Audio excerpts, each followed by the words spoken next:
This is the third of a series of 7 lectures by Rabbi Lawrence Troster of Kesher Israel Congregation in Westchester, Pennsylvania. And tonight is the 10th of November, 2016. And the lecture is Who Wrote the Dead Sea Scrolls? And we are continuing from last week our examination of looking at the Serach HaYachad, the community rule, which is one of the foundational documents that was found. It was the very first scroll found in the first cave, and it is one of the most complete, as I showed you a picture of it. We had looked at, it's broadly divided into, 3 sections, and we're not going to look at the third section, which is kind of a poetic part. The first section was this exhortation, a kind of extended sermon on the ideology and theology of the community, with a little bit sort of telling us a little bit about, why they're there.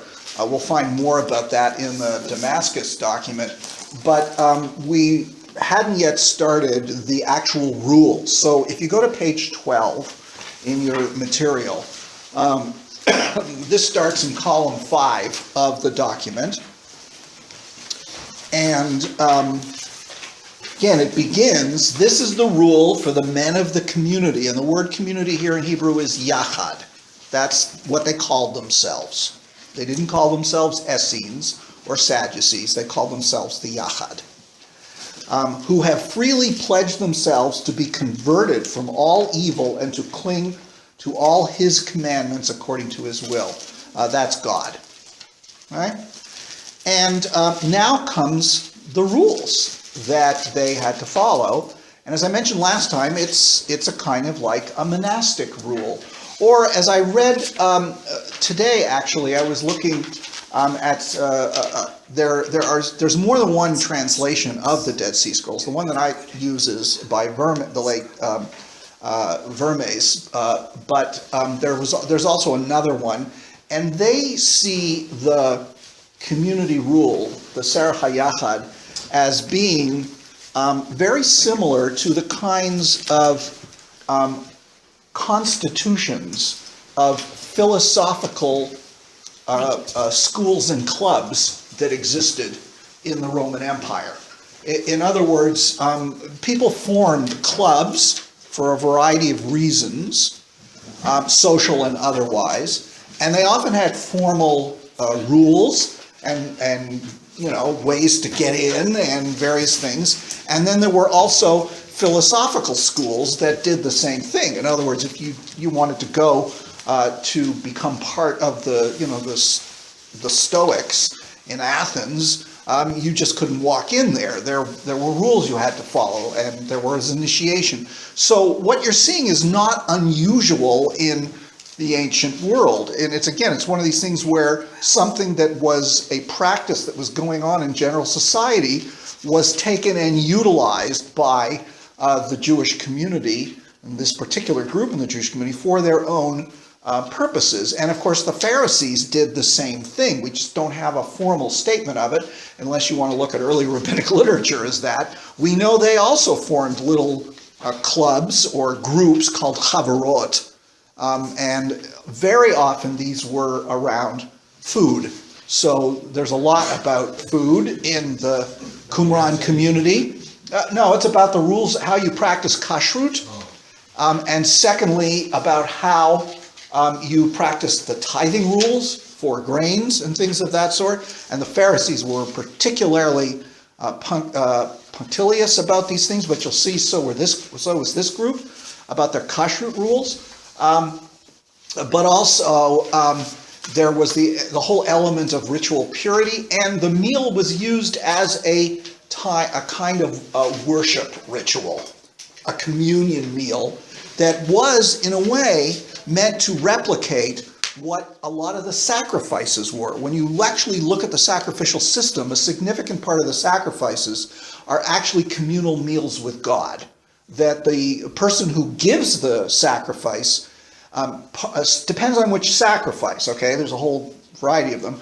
But if you are giving what's called a zevach shlamim.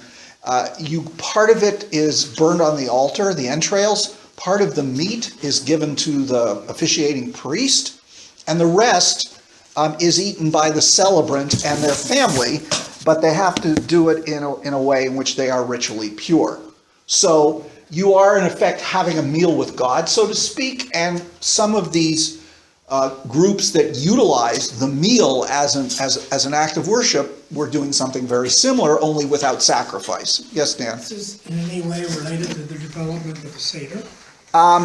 Yes, to some extent, yes. But it's definitely related to the development of the Eucharist in Christianity, because when you look in the earlier texts of the New Testament, in the Gospels, but also in the Book of Acts, that's what they do. They're very, very similar in the structure of their groups. Like the Last Supper. Yes, exactly. But even when you hear about the communities that are established by Paul, that's how they don't create synagogues.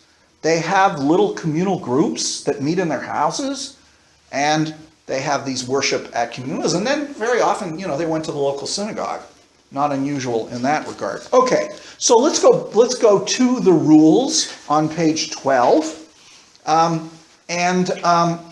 Somebody want to start where it says, they shall separate. They shall separate from the congregation of the men of falsehood, and shall unite with respect to the law and possessions, under the authority of the sons of Zadok, the priests who keep the covenant, and of the multitude of the men of the community who hold fast to the covenant.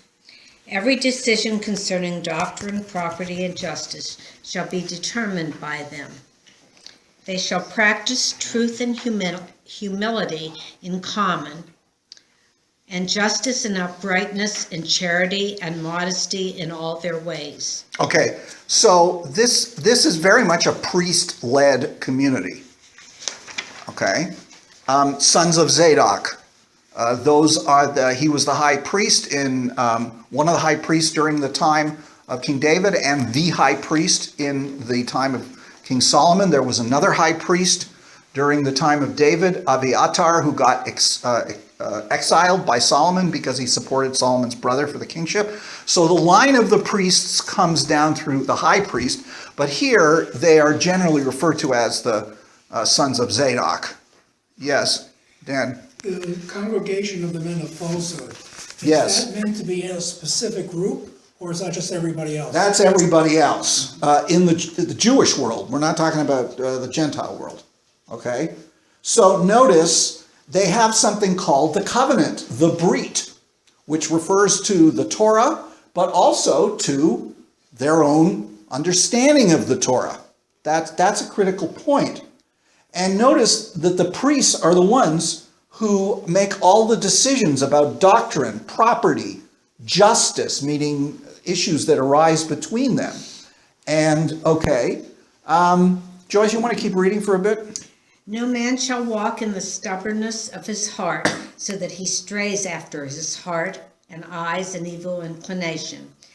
But he shall circumcise in the community the foreskin of evil inclination, and of stiffness of the neck, that they may lay a foundation of truth for Israel, for the community, and of everlasting covenant.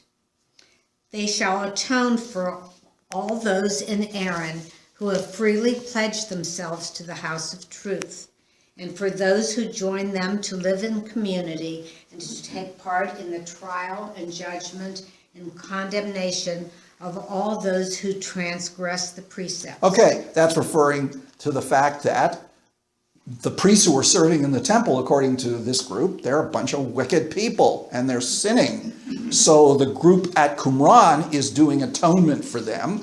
And the language here is right out of the prophets and the Bibles, the notion of the evil inclination, circumcising the foreskin of the evil inclination. That's a very typical kind of the foreskin of your heart, like it's a kind of hard layer that has to be cut away so that you You have love, justice, and mercy, and so on. The notion of a stiffness of neck. I mean, that goes back, Moses complains that the people are stiff-necked.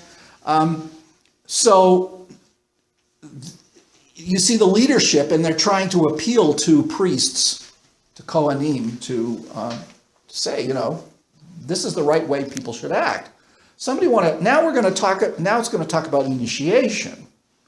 Okay? So somebody want to start where it says on joining the community. On joining the community, this shall be their code of behavior with respect to all these precepts. Whoever approaches the council of the community shall enter the covenant of God in presence of all who have freely pledged themselves. He shall undertake by a binding oath to return with all his heart and soul to every commandment of the law of Moses in accordance with all that has been revealed of it to the sons of Zadok, the keepers of the covenant and the seekers of his will, and to the multitude of the men of their covenant who have together freely pledged themselves to his truth and to walking in the way of his delight. And he shall undertake by the covenant to separate from all the men of falsehood who walk in the way of wickedness. For they are not reckoned in his covenant, they have neither inquired nor sought after him concerning his laws, that they may know the hidden things in which they have sinfully erred, and matters revealed they have treated with insolence. Therefore wrath shall rise up to condemn, and vengeance shall be executed by the curse of the covenant, and great chastisement of the eternal destruction shall be visited on them, leaving no remnant. They shall not enter the water to partake of the pure meal of the saints, for they shall not be cleansed, unless they turn from their wickedness. For all who transgress his word are unclean. Likewise no man shall consort with him with regard to his work or property, lest he be burdened with the guilt of sin. Okay, so again, there's a lot of exhortation here and sermonizing about, and notice it's basically they feel that only their group really understands the Torah. This is, of course, when we talked about, the character of sectarianism, this is exactly what we're talking about, right? And they might know, line 11, they've neither inquired nor sought after him concerning his laws that they might know the hidden things. So there are divine secrets which this group knows of the true understanding of the Torah, which they don't know.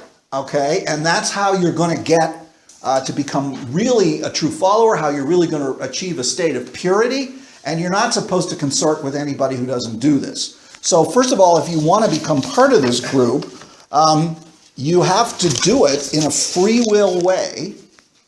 Nobody can coerce you, and you have to do it in front of the whole group. You have to take a pledge. Now this is, of course, exactly what Josephus says in his long description of the Essenes about what they had to do. So if you go back to the text, somebody want to pick it up in line 16. The community shall follow him. Rabbi? Yes. In line 12. Yeah. Therefore wrath shall rise up to condemn, etc. Are they saying that they're going to be the sheriffs and go out into the rest of the world and wreak vengeance on those who aren't following the law? No, it's God's going to do it, and the time is coming when the world will be judged. This is, the end of the world is coming. They honestly believed that the end was coming soon, and that God would bring justice down on the world, and the wicked would perish, and the righteous would be saved. That it's an apocalyptic view of things. Yes. But I see mentioned in here the saints. In Yes. the Jewish writings, I don't see that term. The word, I don't have a copy of the Hebrew original, but my guess is that the word used in Hebrew is Hasidim. Have nothing to do with the Hasidim of today. The word means the loyal ones, the ones who are most loyal to God. You find this in the Psalms. So Okay. saints is just not using the same. It's just a translation that doesn't, you're right, it has a different connotation in the original Hebrew. Okay? But we have had the Jewish equivalent of saints in our tradition, just not a formal process like they do in the Catholic Church. Okay, so where were we? Yes, starting line 16. Somebody want to read there? No member of the community shall follow him in matters of doctrine and justice, or eat or drink anything of theirs, or take anything from them except for a price. As it is written, keep away from the man in whose nostrils is breath, for wherein is he counted? Keep going. For all those not reckoned in his covenant are to be set apart, together with all that is theirs. None of the saints shall lean upon works of vanity, for they are all vanity who know not of his covenant, and he will blot from the earth all of them that despise his word. All their deeds are defilement before him, and all their possessions unclean. But when a man enters the covenant to walk according to all these precepts, that he may join the holy congregation, they shall examine his spirit and community with respect to his understanding and practice of the law, under the authority of the sons of Aaron, who have freely pledged themselves in the community to restore his covenant, and to heed all the precepts commanded by him, and of the multitude of Israel, who have freely pledged themselves in the community to return his covenant. So we saw this in Josephus, that there was a kind of initiation period. And during the initiation period, this man, the person who's joining the Yachad, is not allowed to have his possessions, his food connected. He's very restricted because he's not yet a member of the community. So he has to take an oath to go into the community, but then there's a period of initiation, purification, if you will call it, in which he and his things cannot be mingled with the rest of the community. But it's also a period in which they are examining him to see what his real intentions are. In other words, it's a series of kind of a spiritual examination that they are doing of this person, because this is to become part of the community, well, as the translation says, of the saints, the chosen ones, the ones who are saved. And so they're just not going to take anybody in, and they're just not going to take anybody's word for it right away. So they have to, they go, and it says, if you look in the end of 23, beginning of 24, and they shall examine their spirits and deeds yearly, so that each man may be advanced in accordance with his understanding and perfection way. In other words, they do it amongst themselves too, all the time. They are looking into themselves and examining their spiritual state and seeing where they can improve. And Dan, pick it up where it says, they shall rebuke one another. This is the end of 24, beginning of 25. They shall rebuke one another in truth, humility, and charity. Let no man address his companion with anger or ill temper, or opulency, or with envy prompted by the spirit of wickedness. Let him not hate him because of his uncircumcised heart, but let him rebuke him on the very same day, lest he incur guilt because of him. And furthermore, let no man accuse his companion before the congregation without having first admonished him in the presence of witnesses. These are the ways in which all of them Shall walk. These are the ways in which all of them shall walk, each man with his companion wherever they dwell. This is very interesting, because of course in the Torah itself it says, you have to have two witnesses to a crime.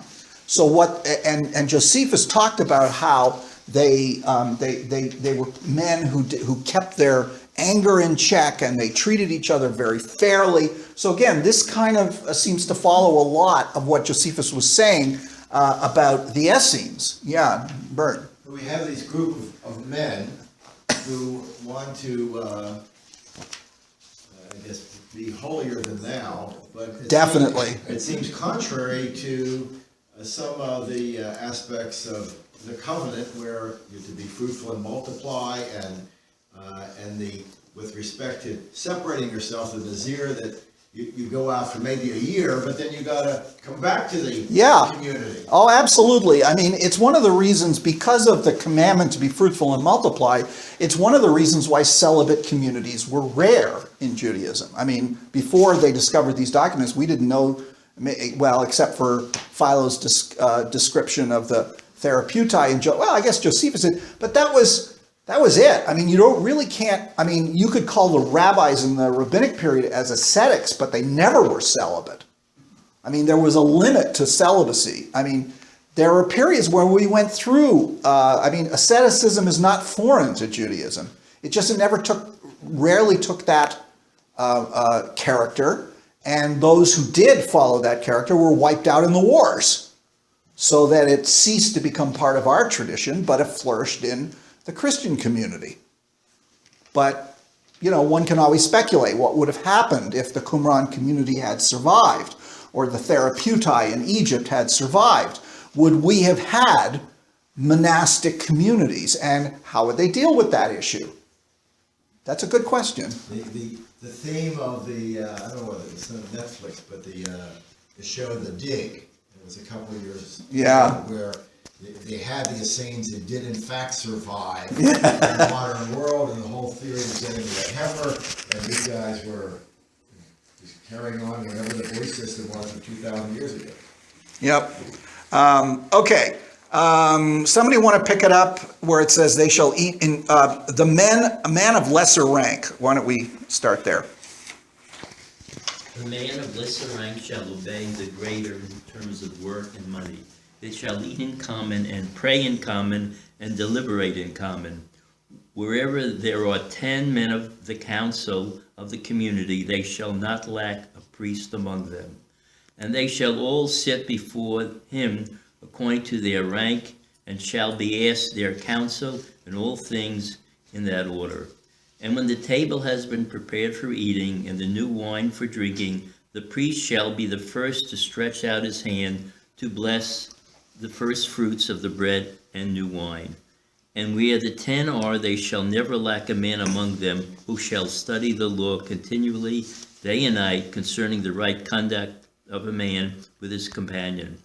In congratulation shall watch in community for a third of every night of the year, to read the book and to study law and to pray together. Okay, so here again, you see this is very much a communal group. They pray together, they eat together, but there's a hierarchy in which the priests are the leaders, and they seem to have their smallest group is a group of 10, in which there is a priestly leader and someone who teaches Torah, and that there's always supposed to be one among them that studies Torah continually. This, the Rabbinic Judaism had this very same idea that there should be people in the community always studying Torah. And they even mention the fact that a person shall, a third of every night of the year, okay? One of the things is that they didn't have a synagogue at Qumran, but that doesn't mean they didn't pray together. They probably used one of the large communal halls for their prayer services. We know they prayed in the morning and in the evening. And we have there's quite an extensive amount of liturgy that has been found at Qumran. Most of it in fragments, but they had their own liturgical tradition. Yeah. What is this congratulation visit? Yeah, I keep wondering. Sometimes when you cut and paste something from the internet, your word program puts in a different word than it is, and I have a funny feeling this might be one of them. Okay, somebody want to pick it up where it says this is the rule for an assembly of the congregation. In other words, this is when they're meeting together. And that would be more than 10? Yeah, It would be groups right. of 10. In other words, it's not very clear here, but we know, as you will see, that there are and we said this, Josephus said, there are groups of Essenes around the countryside, and then there is this group at Qumran. And we're assuming that this group of Qumran is like the center of the movement. So yes, this is talking about a big assembly. So maybe that congratulation should be congregation. Yeah, I think you're right. It's probably congregation, yeah. This is the rule for an assembly of the congregation. Each man shall sit in his place. The priests shall sit first, and the elders second, and all the rest of the people according to their rank. And thus shall they be questioned concerning the law, and concerning any counsel or matter coming before the congregation, each man bringing his knowledge to the council of the community. No man shall interrupt a companion, before his speech has ended, nor speak before a man of higher rank. Each man shall speak in his turn, and in an assembly of the congregation no man shall speak without the consent of the congregation, nor indeed of the guardian of the congregation. Should any man wish to speak to the congregation, yet not be in a position to question the council of the community, let him rise to his feet and say, I have something to say to the congregation. If they command him to speak, he shall speak. Every man born of Israel who freely pledges himself to join the council of the community shall be examined by the guardian at the head of the congregation concerning his understanding and his deeds. We'll stop there for a second because I want to look at it. So although there is a hierarchy here, a very strict hierarchy, what else is there? Free speech. You know, everybody can state their opinion. There's an order, there's permission, but everybody's allowed to bring something up at the assembly meeting. And the guardian is the one who's the head of the community. In Hebrew, I believe it's the mivaker, which really means the person who kind of examines you, right? But Vermes translated it as guardian. So the point is, this is in some ways very democratic, isn't it? You know? But they have to call on you. But you can stand up and say, I have something to say, and you have to wait, but everybody has the right to do that. And there is a pecking order in terms of who gets to. Notice that it seems that the elders, despite the fact, you know, they are sitting in a particular thing, and it seems like the higher ups speak last, which is interesting because that way the lower ranks won't feel intimidated. Which is, by the way, in the rabbinic vision of the Sanhedrin in their courts, the younger judges always spoke first, so as not to be intimidated by the older judges and not state what they really thought. Okay. All right, so the guardian is the one who sort of examines, and why don't you skip down and read where it says, if he is, should be he is fitted to the discipline. If he is fitted to the discipline, he shall admit him into the covenant, that he may be converted to the truth and depart from all falsehood. And he shall instruct him in all the rules of the community. And later, when he comes to stand before the congregation, they shall all deliberate his case. And according to the decision of the council of the congregation, he shall either enter or depart. After he has entered the council of the community, he shall not touch the pure meal of the congregation until 1 full year is completed, and until he has been examined concerning his spirit and deeds. Nor shall he have any share of the property of the congregation.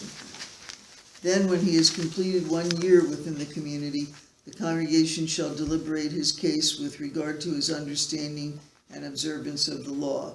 And if it be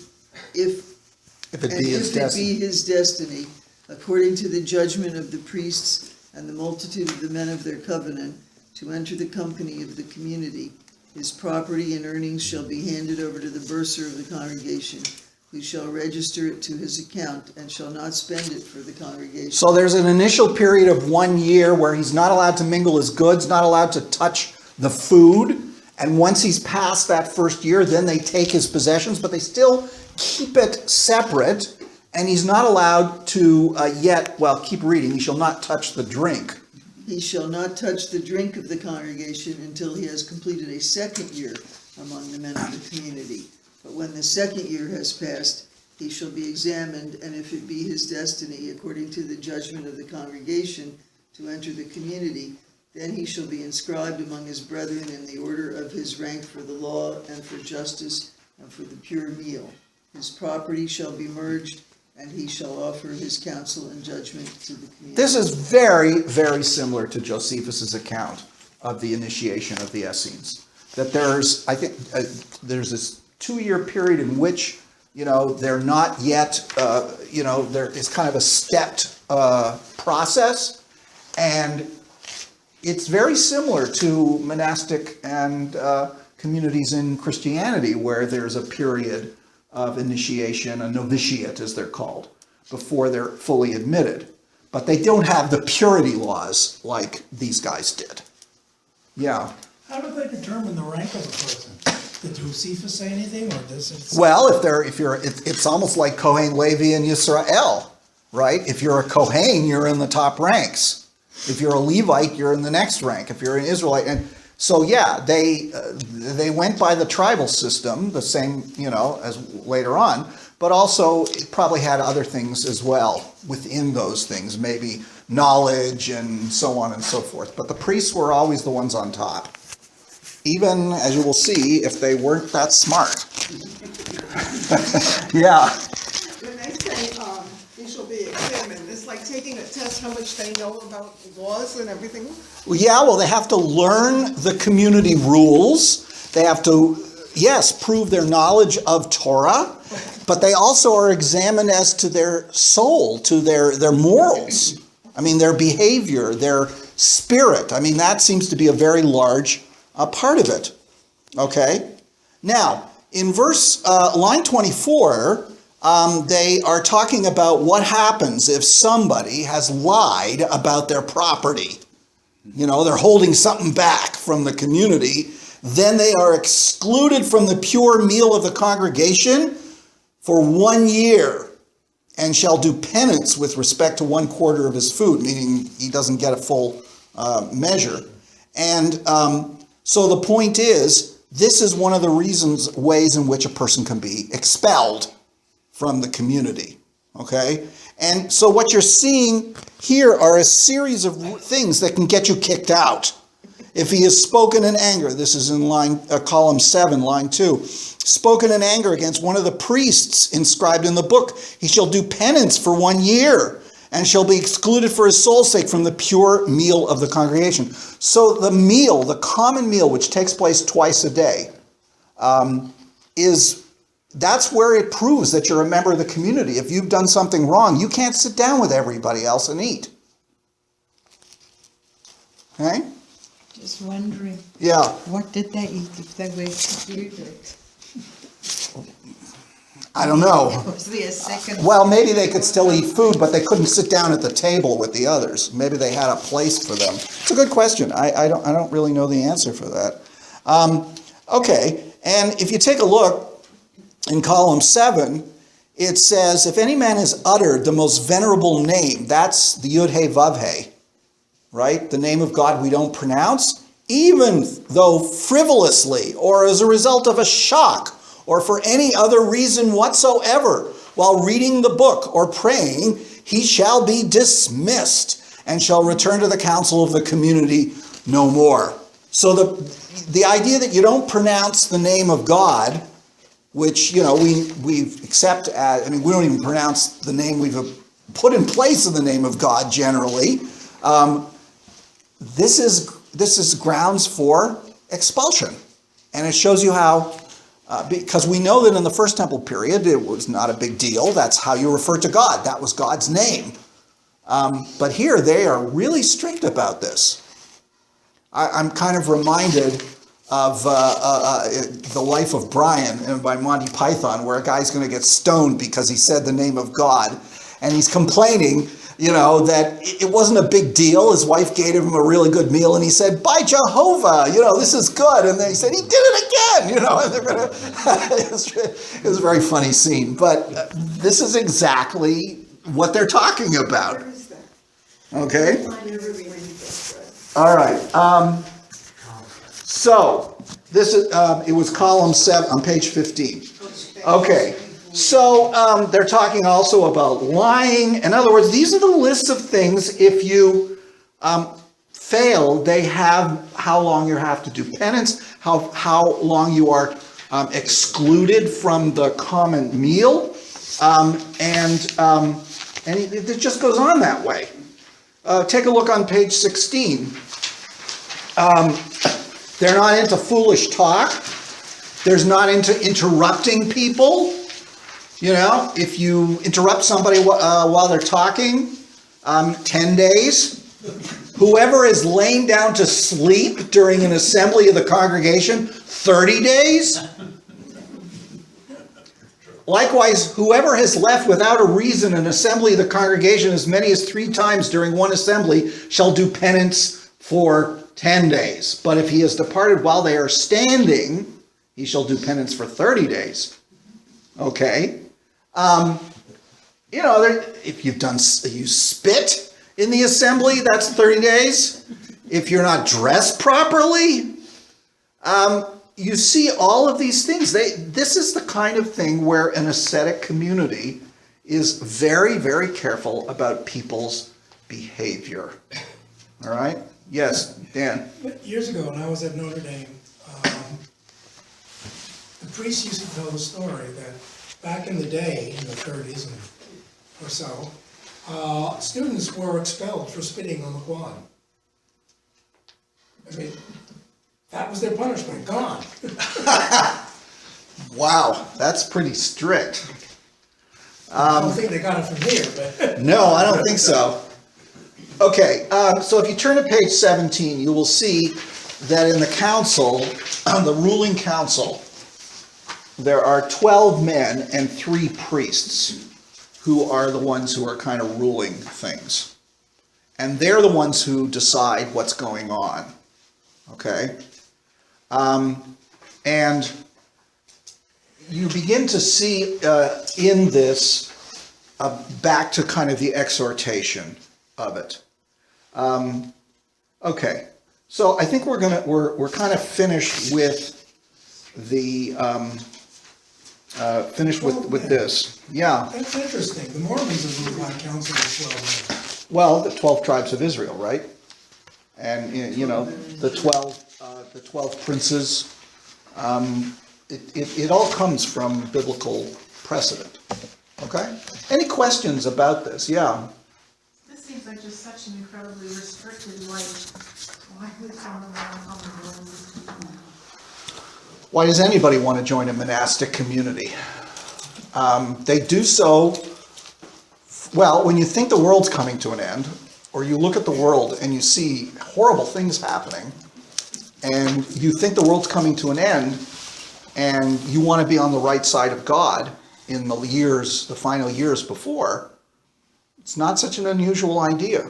I mean, there are many religious groups that have done that in the United States, groups that formed around the notion that the world was coming to an end soon, and therefore they established particularly strict rules about things, right?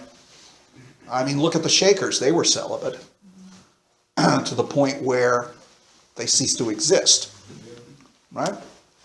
Okay, so we're going to look now at the second major document that was found, but this is the one that was not initially found at Qumran, but was found decades earlier in the Cairo Geniza, and identified by Solomon Schechter as the foundational document of a previously unknown sect from the Second Temple period. Now, when he published his article about it, not everybody, they all said to him, no, this, you couldn't have gone back that far. But Schechter knew that the Hebrew of the text was like Second Temple Hebrew. And the way he described it, he called it a Zadokite sect because of the prominence of the priests. He found 2 manuscripts in the Cairo Geniza, what are called A and B. And the older one is from the 10th century, that's A, and the B text is from the 12th century. And Schechter never lived to see the discovery of the Dead Sea Scrolls. But as soon as the Dead Sea Scrolls were discovered, and especially the community rule, people, at some point somebody said, wait a minute, this sounds like what Schechter had described from this document that they found in the Geniza. And then they found fragments of it at Qumran. That was kind of put the stamp on it. Why is it called the Damascus? The Damascus, we'll get to why they call it Damascus document. The thing is, unlike the Serach HaYachad, the community rule, the text even of the Geniza document is incomplete. It seems to be missing the beginning. There are gaps in the manuscripts, and what they found at Qumran, they found 8 significant fragments of it.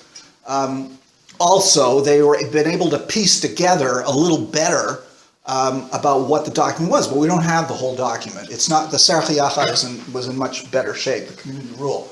So we think, again, the dating of this stuff is difficult. It may be even older or contemporary with the Damascus document. There's a lot of similarities, but there's also differences. And so, does it go back as far as 300 BCE? Nobody knows. Certainly around 100 BCE. The language is biblical style Hebrew, but with later Hebrew like the Hebrew that's found in the Mishnah. And so again, there are 2 manuscripts plus the fragments found in the Dead Sea Scrolls. And it's basically in 2 parts. Again, like the community rule, it starts with a kind of sermonic, an exhortation, and the second part of it are the statutes. Now in it, and this also applies to other Dead Sea Scrolls, I've given you a bit of a glossary of who's who in the scrolls, because you're going to see some of this showing up in the Damascus document in a way that you didn't see in the community rule. So there's somebody called the teacher of righteousness, and he seems to have been maybe not the exact founder, but he was a critical person in the community, in the early history of the community, and he was probably a Zadokite priest. They use the word Kittim to refer to the Romans in some of their texts, based on Daniel 11:30. There is somebody called the wicked priest, also called the liar, the spouter of lies, and the scoffer. And it's the high priest at the time of the founding of the community. It could be Jonathan, the Hasmonean brother of Judah, or his younger brother Simon, who takes over from him, or it could be John Hyrcanus II. We're not 100% sure. It depends on when you date the community. But it would appear that the teacher of righteousness had a conflict with this person, and you'll see. I mean, not necessarily in this text, but in the next text that we will look at, there's actually a whole discussion of the relationship between the teacher of righteousness and the wicked priest. Okay, the age of wrath, that's the period of persecution under Antiochus IV, which set off what we call, the Hasmonean revolt, the Hanukkah story. There's also Alexander Eunaeus, who was the Hasmonean king and high priest around the year 100 BCE, is referred to as the furious young lion, also referred to as the last priest. And then the Pharisees are referred to as Ephraim, also called the seekers of smooth things. And the leader is called the liar, or the spouter of lies, or the scoffer. Again, similar to the wicked priest. Probably the term Manasseh refers to the Sadducees. And Damascus is a symbolic name for the settlement at Qumran. And we're not really sure why. But they refer in this text to going to Damascus, and they don't mean the real Damascus, they mean Qumran. Okay? And then there is a term, the House of Absalon, possible friend or relative of the teacher of righteousness who stood by and did not stop the wicked priest from attacking the teacher. And of course, the Yachad is the name of the community. So you'll see these terms show up, and this sort of gives you a who's who of what's going on. Now, Schechter published the 2 manuscripts of the Geniza version of the Damascus document in 1910. It's now in Cambridge, where all of his Geniza material was, and you can look at it online. You can actually look at the text online. One of the things is that scholars, again, have tried to sort of, like Vermes tries to put in sections from the fragments found at Qumran with the ones found in the Geniza to try and get a better thing, but he doesn't do it entirely. He basically publishes the fragments after he puts it in. Okay, So there's apparently some material that preceded it. The other thing is the Damascus document may never have been a settled document. It may have been something that was revised several times. And if it's really old, if it precedes the community, then it was a document that they took and revised it and interpreted. Part of it is, a part of the exhortation section are biblical interpretations of verses. So we're going to look a little bit we'll look at the exhortation and some of it, and then we will go back and look at the rules and see what the similarities and differences are with the community rule. Anybody have any questions, though, at this point before we go on? Everybody all right? Yeah. Mm-hmm. Well, it included the age of wrath, but also the laws go back 300. That means the document was composed over several centuries. Yeah, exactly. If some of the parts of it go back to some earlier group that preceded the Qumran community, yes, but we don't know that for sure. But certainly it was there's evidence of revision in it.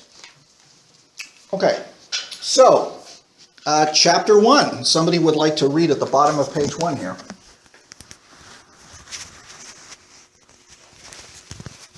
Now therefore hearken unto me, ye all who know righteousness, and meditate upon the work of God. For he has a controversy with all flesh, and he will execute judgment upon all who despise him. For because of their treason that they forsook him, he hid his face from Israel and from the sanctuary, and delivered them unto the sword. But when he remembered the covenant of the forefathers, he left a remnant to Israel and gave them not over unto extermination. And at the end of the wrath, 390 years after he had delivered them into the land of Nebuchadnezzar, the king of Babylon, he remembered them and made bud from Israel and Aaron a root of a plant, to inherit his land and to rejoice in the good of his earth. And they meditated over their sin, and they knew that they were guilty men, and they were like the blind groping in the way. 20 years. 20 years. Okay, so this tells you about, according to this document, the group was founded 390 years after the destruction of the first temple. So take 586 BCE and subtract 390, and what do you end up with? 170 something 6. 196. Yeah, okay, so the 2nd century BCE. This fits exactly to the time of the disruptions that lead into the persecutions of Antiochus, the breaking of the proper line of the high priesthood. It happens right around the time that they list it happening, where the last high priest of the line of Zadok is forced out and has to go into exile to Egypt, and the line is broken, and then it becomes a political office. And then what happens is, after the Maccabean revolt, the Hasmoneans take over and they declare themselves high priest, which they shouldn't have done. They should have restored back to the original line. So this document specifically traces the community to that moment in history where the proper line of the high priest broke. And it says, at first, they were, 20 years, they were like searching themselves and trying to figure out what was going on. But notice it says he remembered them and made bud from Israel and Aaron a root of a plant. So read on. And God considered. God considered, for they sought him with a perfect heart, and he raised for them a future of righteousness, to make them walk in the way of his heart. And he made known to later generations what he had wrought in a former generation, in an assembly of treacherous men. They are those who turned out of the way. This is the time concerning which it has been written, as a black sliding heifer, so did Israel slide back. Hosea 4:16.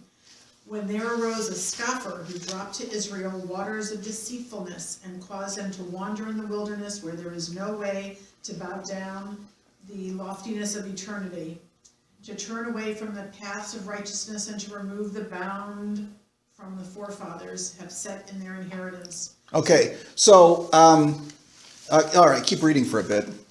so as to make cleave unto them the curses of the covenant, to deliver them to the sword that shall execute the vengeance of the covenant. Because that they searched in smooth things, and chose deceits, and looked forward to the breaches, and they chose the goods of the throat, and justified the wicked, and condemned the just. Okay, so what happens? The teacher of righteousness becomes the leader of the community, but they are forced out. And they go off into the wilderness. And who is the one who is responsible for this? The scoffer. And the idea that turn away, and it talks about because they searched in smooth things. This has been interpreted to mean that there was an ascendancy of the Pharisees during one point in the Hasmonean period. And that's when the Pharisees sort of started. And that the leader of the Pharisees was one of the people who basically forced out this group and the teacher of righteousness. Or, alternatively, the scoffer is the high priest.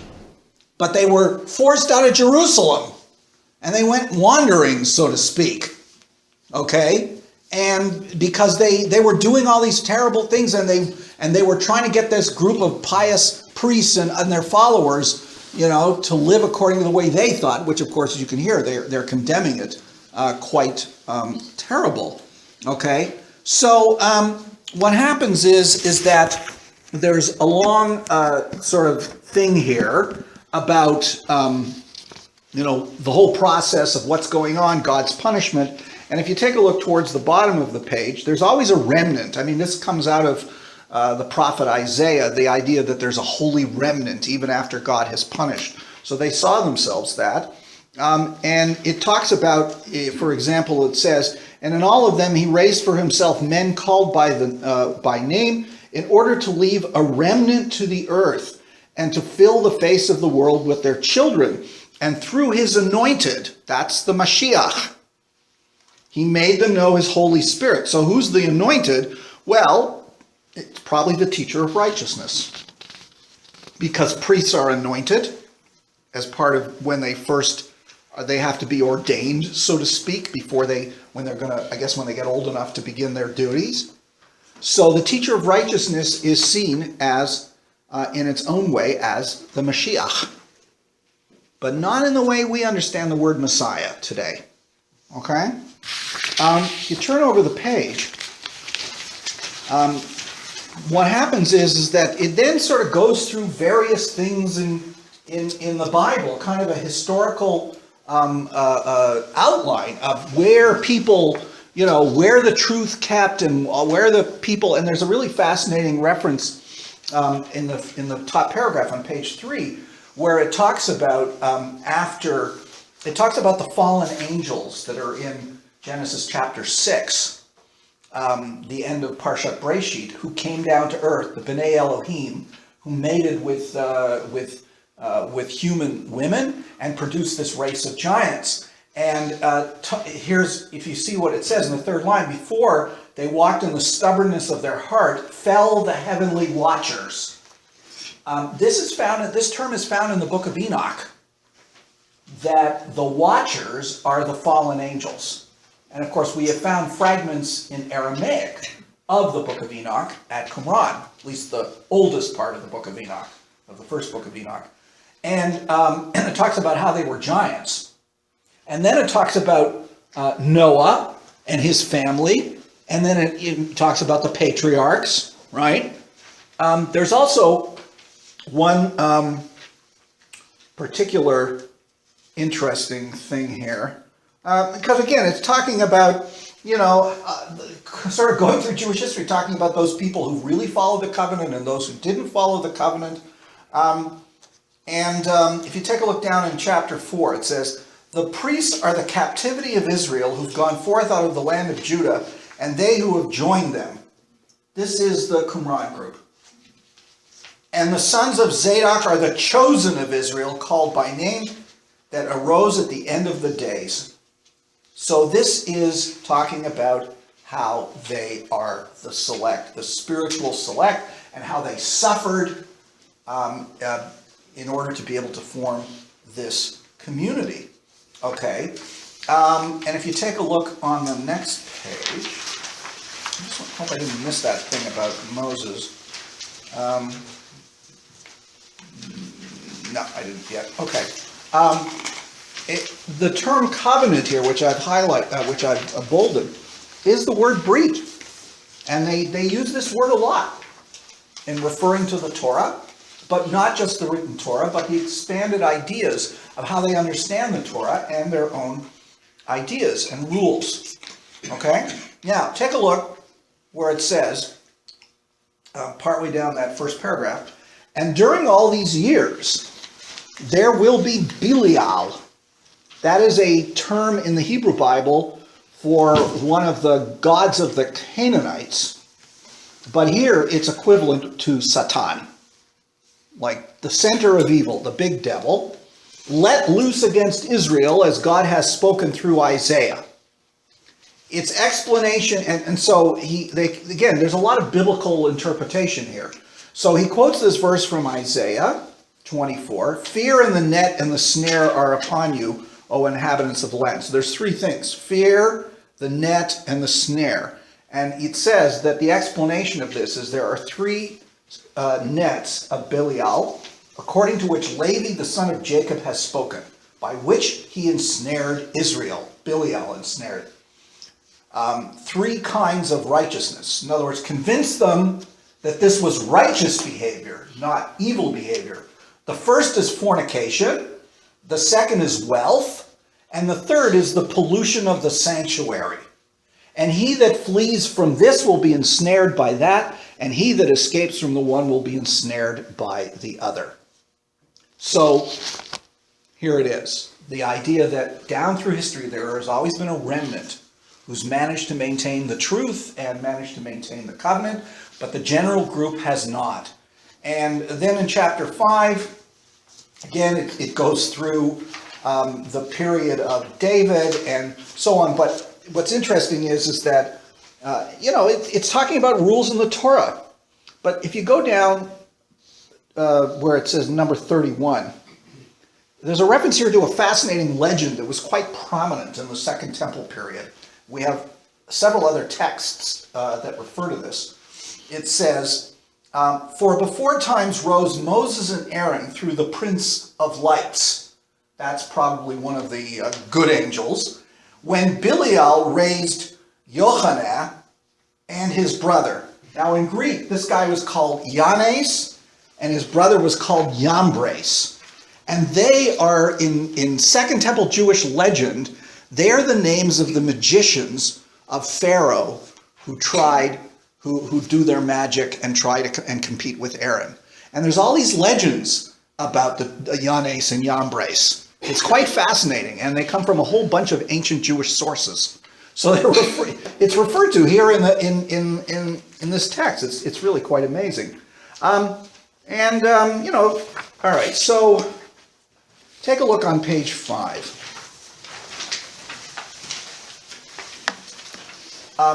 They do this extended interpretation of a verse in Numbers, which is a well which the princes dug, which the nobles of the people Israel by the lawgiver, and then it talks about how the well is the law, and they who dug it are the nobles of the people.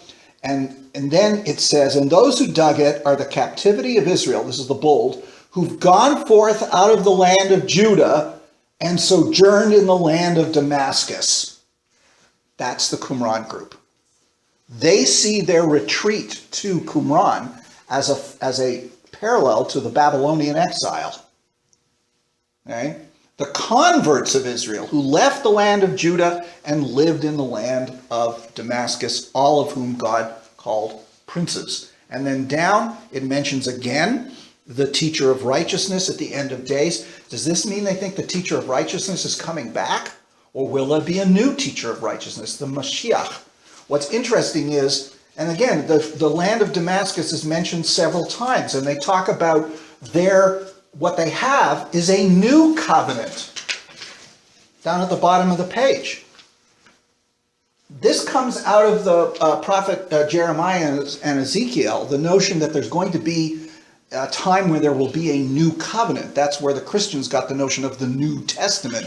So the idea that there's somehow going to be a kind of new Torah, as it were, in the days of the Messiah was not a foreign idea. And even the rabbis talk about, in some, not very many, but a few select texts, rabbinic texts, talk about which laws of the Torah will still be in force in the days of the Messiah, or will there be different rules? It's quite a fascinating idea, and it has a big impact on Jewish messianic movements. But they're talking about the fact that they have a new covenant, which would make it seem as if it is as authoritative as the previous one, doesn't it? Okay? Yeah. Anybody have any questions about this? How do you know that they don't mean Damascus itself?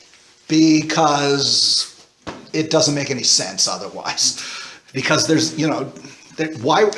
How did they get to Qumran? I mean, all the dating and everything else. They're using the term Damascus in a symbolic way. Okay? It's the only explanation for it.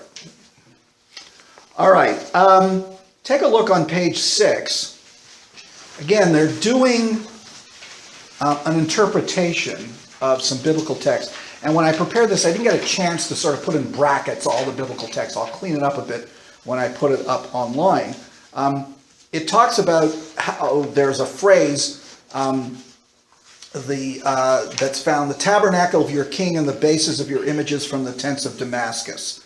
The books of the law are the tent of the king is the congregation, and the bases of the images are the books of the prophets, whose words Israel has despised. And the star is he who explained the law, who came to Damascus. So they are attributing this person called the star.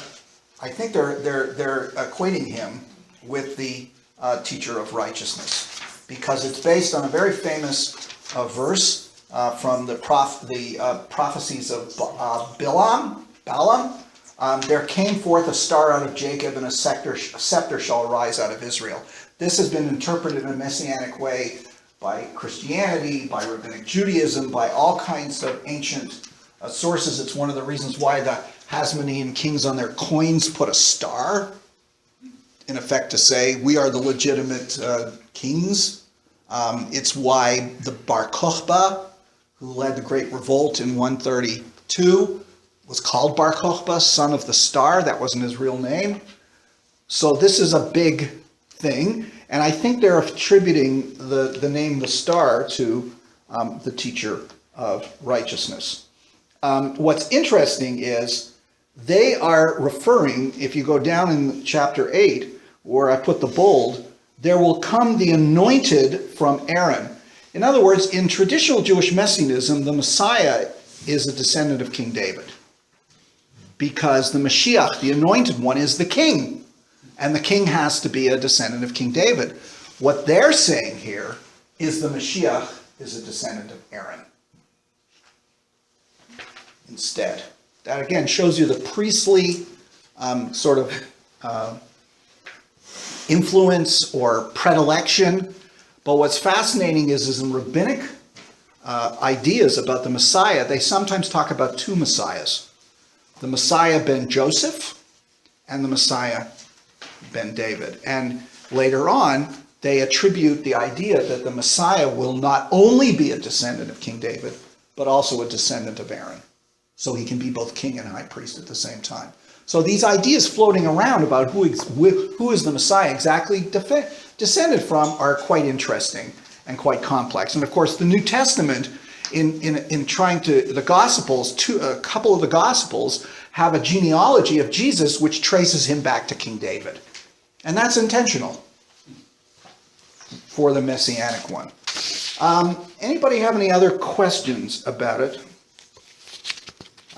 We're going to skip the rest. I mean, you can read the exhortations if you wish, but we're going to go to the statutes. This is on page 8. And again, they're in a fragmentary root, or a fragmentary shape. So whenever you see ... or whatever, there's pieces missing from the manuscripts. Sometimes the text I got it aligned with, sometimes they put in bits from the Dead Sea Scrolls, and Vermes does that with his translation. Okay, so take a look on page 8 where it says the statutes.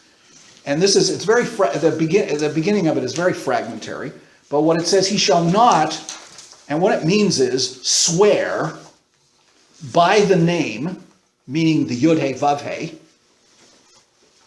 nor by Aleph and Lamed. Do you know what that stands for? What's the name of God that starts with Aleph, Lamed? Elohim, exactly. Okay, so you're not allowed to swear by the Yud-He Vav-He. You're not allowed to swear by Elohim, but also with, and those, but an oath of the covenant, by the curses of the covenant, and also not by Aleph and Daled, which is the first two letters of Adonai. So this group didn't even want their people to say Adonai, or at least not swear an oath by one of the names of God, but by the oath of the covenant, by the curses of the covenant, meaning their constitution, but not by the law of Moses.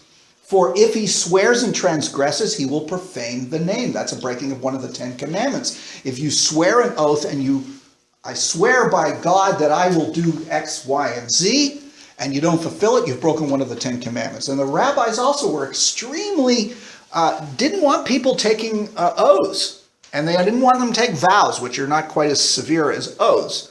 And they really went out of their way to stop people from doing this and trying to figure out if somebody said by something or other, does it really count or not? And there's all kinds of fascinating material in rabbinic literature about this, and that's where sort of we get, the kind of ideological root of the Kol Nidre.